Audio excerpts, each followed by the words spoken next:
Hello बच्चों, चलिए प्रश्न को पढ़ते हैं। निम्न में से कौन से यौगिक का pKa के लिए सबसे छोटा मान होना चाहिए? 4 विकल्प दिए, सही विकल्प का पता करते हैं। तो चलिए प्रश्न की मुख्य अवधारणा पे बात करते हैं। मुख्य अवधारणा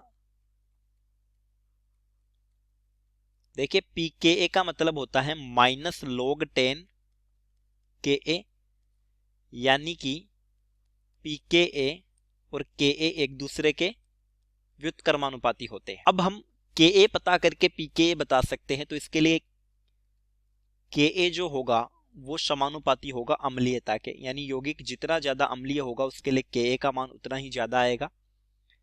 और अम्लीयता समानुपाती होती है इलेक्ट्रॉन आकर्षी समूह के, इलेक्ट्रॉन आकर्षी समूह के,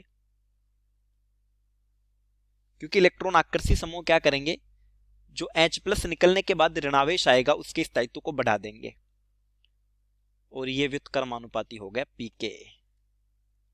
तो हम अम्लीयता पता कर लेंगे जिससे Ka निर्धारित हो जाएगा और Ka से फिर pKa निर्धारित हो जाएगा। इलेक्ट्रॉन आकर्षी समूह जैसे -I प्रभाव, ये अम्लीयता को बढ़ाएंगे। तो A यौगिक दिया है CHF, CH2, C द्विबंध O, OH। तो यहां से H+ निकलने के बाद ऑक्सीजन पर ऋणावेश आ गया और इलेक्ट्रॉन आकर्षी समूह इस ऋणावेश के स्थायित्व को बढ़ाएंगे जिससे अम्लीयता बढ़ेगी। तो फ्लोरीन का जो होता है वो -I प्रभाव होता है, -I प्रभाव। लेकिन अगर इस ऋणावेश से तुलना करें तो इसकी दूरी बहुत ज्यादा बढ़ गई, और दूरी बढ़ने पर -I प्रभाव घट जाता है। दूरी बढ़ने पर I प्रभाव घटेगा, I प्रभाव घटेगा। तो यहां पर फ्लोरीन का जो I प्रभाव है वो नगण्य हो गया, -I। तो इसलिए इसकी अम्लीयता भी B दिया है CH3, CH2, CF, C द्विबंध O, OH। देखिए फ्लोरीन का -I है, यानी ये इलेक्ट्रॉन को खींचेंगे, इलेक्ट्रॉन को खींचेंगे तो ऋणावेश के स्थायित्व को बढ़ाएंगे, और इसकी दूरी भी बहुत कम है, इसलिए -I प्रभाव ज्यादा होगा, तो अम्लीयता भी ज्यादा होगी, अम्लीयता ज्यादा। C है CH2F, CHF,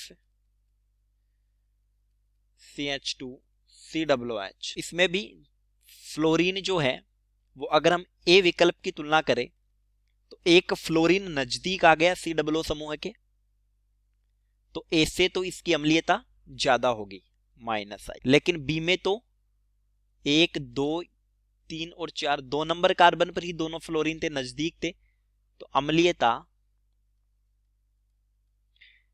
A से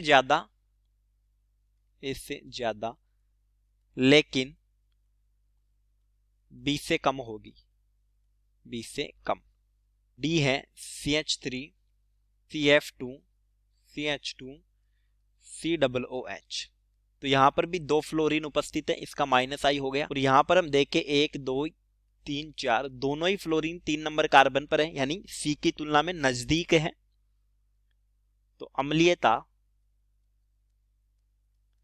C से भी ज्यादा है, C से भी ज्यादा है, लेकिन B से तो कम ही है, क्योंकि B पर तो 2 नंबर कार्बन पर ही दोनों फ्लोरीन आ गए थे, लेकिन B से कम है। यानी हम कह सकते हैं कि सबसे अम्लीय कौन है, सबसे ज्यादा अम्लीय B है, यानी Ka का सबसे ज्यादा मान B के लिए होगा, तो फिर pKa का सबसे कम मान भी किसके लिए होगा, B के लिए होगा। तो हमारा सही विकल्प हो जाएगा B, उत्तर B, सबसे कम pKa। तो चलिए उम्मीद करता हूं प्रश्न समझ आया होगा। धन्यवाद।